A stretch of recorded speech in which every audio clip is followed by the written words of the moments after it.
ఏం sir start కావట్లేదా అండి? లేదండి. మెకానిక్ కావాలా? అవునండి. మెకానిక్ గారు ఒకసారి ఇలా రండి సార్. స్టార్ట్ కావడం లేదట చూడండి.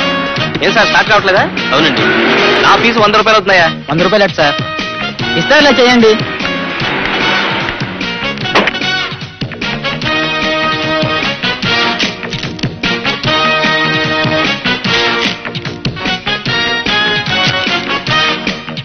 స్టార్ట్ చేయండి.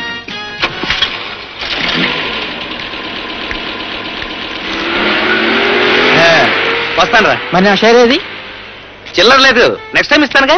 నా దగ్గర ఉంది కదన్నా చిల్లరా. అంతా తెలివి మీరు